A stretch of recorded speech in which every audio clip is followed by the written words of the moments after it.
bitangira wikubita selfie. Hi guys, ubu ngubu ngiye mu mujyi gufata icyo kunywa na Sam. Udusi utajya umenya banavuga ubwoko bwato. Iyi kabira hisi simbyanze. Kugiye gusangira icyayi na Sam. Bigize akazi ukora kugira ngo tumenye ko ari akazi kagiye kubera. Twebwe tukubwa bande bawe bagukurikira. Hari ibindi bintu byadutse. Uyu noneho barandenza urugo. Ubwo busa bwanyu igihe cyose mwabufotoye. Mujye mumenya niba wananiwe kurinda ubwo busa bwawe. Nta murinzi w'ubusa bwawe uhari. Nubwo amategeko nta n'ufite uburenganzira bwo kubusaka. Ntawe amategeko aranabihana kubusakaza. Ariko mu buryo bwa Kinyarwanda bene ibi by'igiturage nicaye mu rugo ntarimo gusoma ibitabo uribibitse. Ubusa bwawe utabashe kuburinda nta murinzi w'ubusa bwawe. We wananiwe kuburinda umuntu ahubwo ngo ngiye kubwira ikintu ariko nibanga. Ikintu wananiwe kubikukimbitse ute? Umuntu yizeye ngo kwizera icyo kwizera wizera umuntu kugeza aho umubitse usabwa mureke nibura ubwonko n'amaso mu burebe. Nanjye njye avuga ati iyo yambaye ubusa sarike abantu baturabeshye batugira amagambo zanagihano. Hari umuntu wadushekeje atuba umukobwa yaje kugusura muri bugire mu Kagira cyangwa umusore. Urabanza ukamubwira uti dore inkangara shyiramo telefone. Akazishyiramo ugahita ufunga. Nkuko bigenze kugira ngo ugahita ushyira agatambaro ugahambira. Waruzi ngo ndafunga iki se? Oya ushyiramo agatambaro inkangara ukayifungura uvuga utagakapa ashobora kurangara agafungura. Ugahita ushyira mu nkangara ugafunga ugashyira mu kabati ugafunga. Urufunguzo wahinze ukaza ukarushyira ku gateruwari hariya urureba. Uteko noneho twatangira imirimo. Murimo murumva stress isirimi dutwaza. Bari hafi no kugura amasaha asuzuma cyangwa utwuma dusuzuma niba nta handi hari kamera. Ariko ubwo busa bwanyu mwananiwe kubika ntawe uzabubika.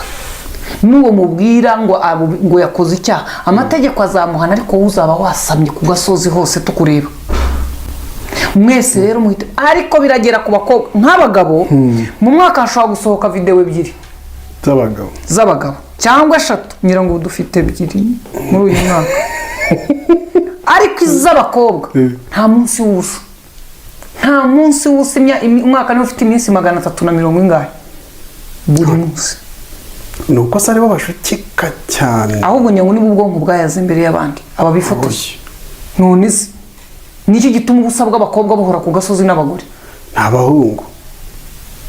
Kuki se duhagara muri zone yaho badufotorera? Kuki iyo birebye so n'abamufotoye hari ureba ukabona ko video bayibaga. Hakaba n'undi ureba ukabona ahubwo arafata na position. Yagiye muri shoot. Ese mujya mubona inda z'abagore bagiye kubyara zabaye ubusa? Hari foto nabo haramenye gukinga. Hari foto nabonye umugore yambaye ubusa. None waho igitsina kiri bashyiraho akantu k'agacucu no ku moko y'amabere.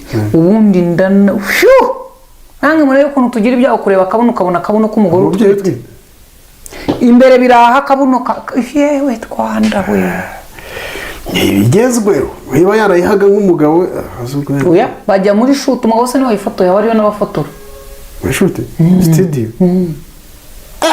Burabara abantu bafotora muri za studio nimushaka muzabahita buriyo ni nk'abaganga bareba no mu nda wo bacwa. Arabisi begera ibabwira ati rero muzagira ibanga ry'umurwayi kuko ntago uriya muntu yajya kwifotoza kuri atarwaye. Barasabwa guhabwa amahugurwa yo kugira ibanga ry'umurwayi. Burya igihugu kidakubita imbwa cyorora imisega. Reka kwisetsa mon frère icyo mfa nawe kwanza wowe ubundi zikize uretse niwe se n'ubwa mbere bafasha abantu aba kandi gitondo bakagaruka. Uretse ariko mbaza nkubwire suko umujyana sajya ati ngiye mu mbabare sinzongera kugaruka neje. Icyo saba ni kimwe baradufasha arabo bajyanye muri rehab kubera ibyo bwenge. Nibyo mbona nonaha sibyo ribikwiriye kureba abana bakabapima kuko ikigaragara bashobora kuba bari under influence. Akaba atari bo. Ni gute? No, nta muntu muzima ushobora gukora ibintu nka biriya. Mutabaruka gutinyuka ugafata icupa rya Heineken ukajya kurishyira mu myanya yawe y'ibanga muri aka groupe k'abakobwa abana b'abakobwa akaryishyiramo. Yes. ninseka none uretse gato ibi bintu ubwabyo uwo muntu akwiriye gushinjwa kwangiza imyanya myibarukiro kwitesha agace iye kuko burya wowe ntabwo uri uwawe uri wa leta nawe ni wibeshye mutabaruka noneho kugira ngo nkubwire uzihe ibintu by'ubujye uri uvuga uti ubu ngubu ngewe mutabaruka ngiye kwikata igitsina ujya ahantu urebe ko batagufunga oya bigerageze nanone ngo bishyizemo ngo icupa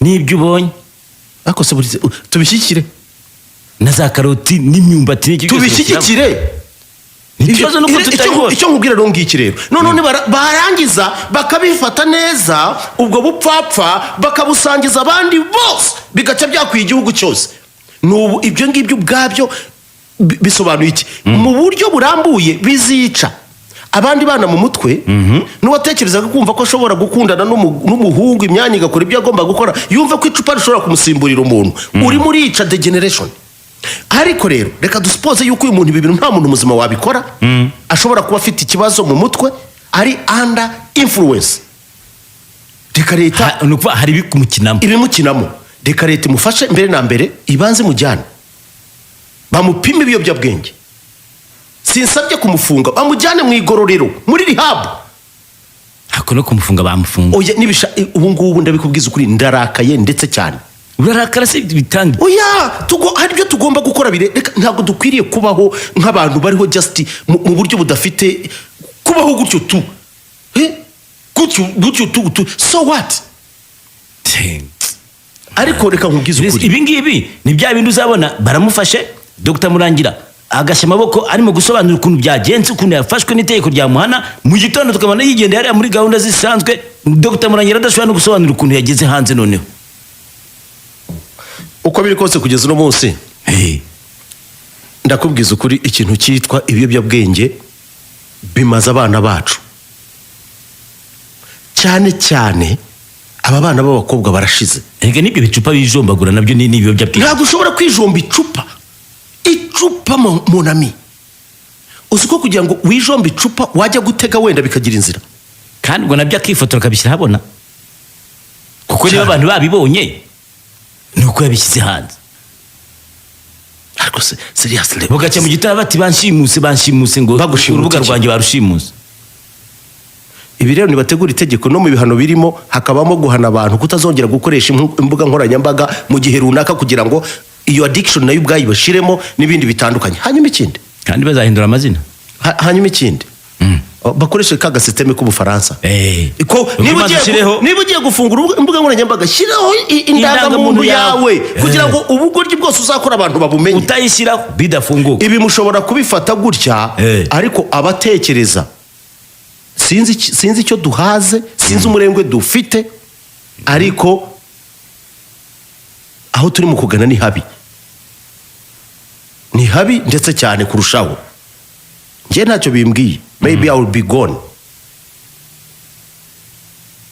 ko namutabaruka nawe ndabona ibyo bihe bibi atazabibona mu myaka nka 20 iri imbere ibyo turi kubona se ubu ngubu ni byiza biteye isoni ariko it's now or never dutekereze uyu munsi turebe ibi ni ibintu biteye isoni uraza ukareba ugasanga abantu bose babaye ibihugu nuko bigenda bipfa abantu mubibona murebera none ukabona ariko nk'uyu munsi hagira abantu bamfasha nk'abari mu nteko ishinga amategeko cyane cyane muri komisiyo y'imibereho myiza y'abaturage ngira ngo ndiso bijya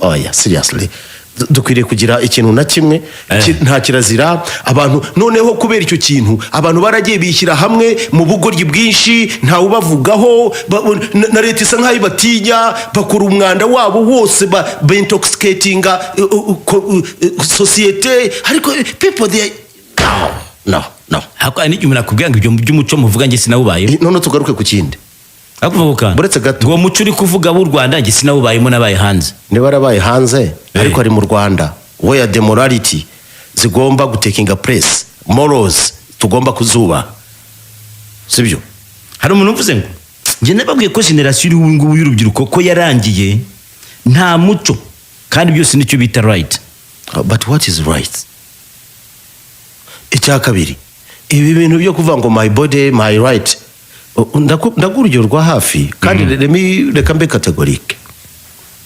Ubwo mperuka muri kiriya gihugu cyasangije abantu be isi yose imico mibi yacyo, none kikaba cyarahiye muri uriya mujyi wahiye, nabonye ibintu ntigeze mbona mu buzima bwanjye.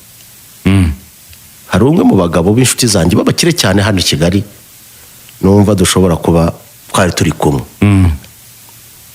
aho usanga umuntu ku karubanda akubwira ati rwose nta kibazo ukomeze, ariko ubatse avuga ati no, ati imyanya yose, ati umubiri wose ni kimwe, ati iyo ushatse guterura akaboko ni nk'uko ushobora kwishima ku kuboko, ati iriya myanya y'ibanga byose, ati ni nk'intoki, ni nk'amatama, ni nk'igituza, ati nothing.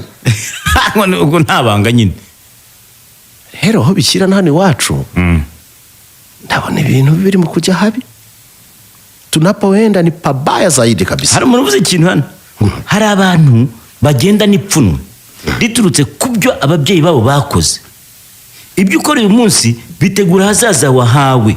Iyo wakize ubwambure hanze, uba uri kwamamaza ngo bakugurire, ni ugutandika. Ariko ubwo byanze bikunze icyo ashatse kuvuga bizagira ingaruka ku bazagukomokaho. Ariko seriously, ubu leta irebere, they keep quiet. Ibi ngibi abantu barebere, just we look and then as if nothing is happening. Umuntu yavuze ngo kera abantu bajyaga bivuga imyato ku byo bagezeho, none ubu ngo umuntu ngo yirata igitsina ngo kinini ngo arakaze ngo ararenze. Hari komisiyo ngo y'umuryango n'uburere mboneragihugu. Ubu burere mboneragihugu ni ubuhe my people? Niba harimo uri muri iyo komisiyo yanyandikira, ibintu biteye isoni. Ariko ukabona yes ni ibisanzwe. Yewe